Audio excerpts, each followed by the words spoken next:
আসসালামু আলাইকুম। আশা করি আপনারা সবাই ভালো আছেন। আমি আজকে কিছু বিষয় শেয়ার করতে এসেছি আপনাদের সাথে। সেটা হচ্ছে আমাদের বার কাউন্সিল পরীক্ষার্থীদের জন্য অনেকেই প্রশ্ন করছেন যে আপু প্রিলি প্রিপারেশন তো স্টার্ট করেছি, পরীক্ষা যেহেতু হবে বলেছে, এখন লিখিতর জন্য আমরা কি করব বা লিখিত প্রিপারেশনটা কেমনে নিব। আবার অনেকেই বলছেন যে জাস্ট আমি প্রিলি প্রিপারেশনটা এখন নিব, রিটার্নটা এখন নিব না। এখন আমার মতামত যেটা সেটা হচ্ছে আপনার আলটিমেট গোল হবে অ্যাডভোকেট হওয়া। বার কাউন্সিলের যে 3টা ধাপ আছে পরীক্ষা, 3টাই অ্যাট এ টাইম পাশ করা। সেটার জন্য আমাদের প্রস্তুতি ওভাবেই নিতে হবে। এখন আমি প্রিলি পাশ করলাম, তারপর রিটেনের জন্য কিন্তু আমি সময় বেশি পাচ্ছি না। বিগত 2 বছরের পরীক্ষা অ্যানালাইজ করলে দেখা যাচ্ছে যে প্রিলির পর আপনার হার্ডলি 1 থেকে 1.5 মাস বা 2 মাস সময় পাওয়া যাচ্ছে, যেটা রিটার্নের জন্য ইনাফ না যারা আগে থেকে প্রস্তুতি নিচ্ছেন না। এখন এটা বলতে পারেন যে প্রিলি আর রিটেন তো তাহলে সাবজেক্ট সেম। হ্যাঁ, সাবজেক্ট সেম হলেও আপনার পড়ার ভিন্নতা আছে, টপিকের ভিন্নতা আছে। আপনি যখন প্রিলি প্রিপারেশন নেবেন বা এখন অলরেডি যেহেতু বলে দিয়েছে যে পরীক্ষা হবে এপ্রিলে, সেক্ষেত্রে এপ্রিলে প্রিলির পর রিটার্ন পরীক্ষাও হয়ে যাবে আমাদের 1 মাস 1.5 মাসের মধ্যে। আপনারা যারা সিরিয়াস বা সত্যিকারই এবার আইনজীবী হতে চান এবং ফুল এফোর্টসটা দিতে চান, সেক্ষেত্রে আপনাদের জন্য আমি সাজেস্ট করবো যে প্রিলির পাশাপাশি রিটেন প্রস্তুতিও নিয়ে নিন। সেটা কিভাবে? প্রিলি আপনি যে টপিকগুলো পড়ছেন বা আপনি লিখিতর জন্য একটা বই রাখুন, লিখিত মাস্টারটা রাখতে পারেন, খুবই ভালো একটি বই।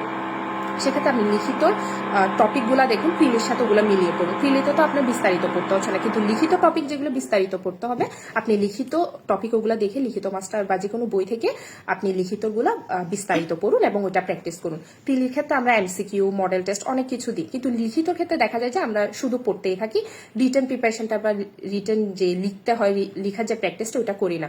যার কারণে পরীক্ষার হলে গিয়ে দেখা যায় যে 4 ঘন্টার সময়টা ইনাফ হয় না এবং কনফিউশনে অনেক প্রশ্নের উত্তর করতে পারি না, এবং প্রশ্নের উত্তর করতে না পারার কারণে আমাদের পাস মার্কটাও আসে না। সেক্ষেত্রে আমি এখন থেকেই বলবো আপনারা ডেলি যে টপিকটা পড়ছেন লিখিতর জন্য বা যারা লিখিত প্রিপারেশন নিচ্ছেন, আপনারা অবশ্যই ডেলি একটা করে কোশ্চেন লেখার চেষ্টা করবেন এবং বেশি লিখতে পারলে আরো ভালো। এবং যেভাবেই পড়াশোনা করছেন নিজে বা কারো হেল্প নিচ্ছেন, ওভাবে প্রশ্নগুলো রেডি করে প্র্যাকটিস করুন। আর তাছাড়া তো মিনি ল স্কুল প্রিলি প্রিপারেশনের প্ল্যান 60 পাশাপাশি এখন রিটার্ন ব্যাচও স্টার্ট করছে আপনাদের জন্য, যেটা পরীক্ষা পর্যন্ত চলবে। আর আমাদের যেহেতু অনলাইনে ক্লাস হয়, ক্লাসের পাশাপাশিও আপনাদের ক্লাস ছাড়াও কোনো কিছু বুঝতে অসুবিধা হলে, প্রবলেম হলে আপনাদের ইনস্ট্রাক্টররা, আমরা যারা মেন্টর আছে, আমরা অলওয়েজ আপনাদের হেল্পের জন্য আছি। সেটা আমাদের স্টুডেন্ট বলে না, যে কোনো সবার ক্ষেত্রে।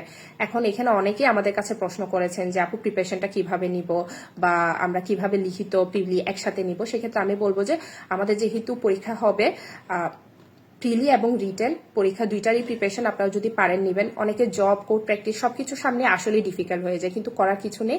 আমাদের এখন সম্পূর্ণ সময়টা আমাদের কাজের পর যে সময়টুকু থাকবে সেটা আমাদের পড়ার টেবিলেই দিতে হবে, কষ্ট করতে হবে, যাতে আলটিমেটলি আমরা আমাদের গোলে পৌঁছাতে পারি। এটাই। আর বিভিন্ন সময় বিভিন্নভাবে কথা হবে। আপনাদের যদি কোনো পড়াশোনা বা যে কোনো বিষয়ে যদি কোনো হেল্প লাগে মিনি ল স্কুলে অবশ্যই জানাবেন। আমরা যারা মেন্টররা আছি, যারা ইনস্ট্রাক্টররা আছে, অলওয়েজ আপনাদের হেল্পের জন্য থাকবো। এটা শুধু আমাদের স্টুডেন্ট বলে না, যে কোনো যে কারো ক্ষেত্রেই। এবং আশা করি যে আপনারা এখন পড়ার টেবিলে সময়টুকু বেশি দিবেন। এবং বই প্রিলি মাস্টার, আমি যদি বলি যে অল্প সময়ের মধ্যে ভালো একটা প্রিপারেশন নিতে চাচ্ছেন, প্রিলি মাস্টার, লিখিত মাস্টার বইটা পাশে অবশ্যই রাখবেন। আর বেশি বেশি প্র্যাকটিস করুন, সেটা প্রিলি হোক আর রিটেন হোক। ইনশাল্লাহ দেখা হবে এবং কথাও হবে। আসসালামু আলাইকুম, ধন্যবাদ।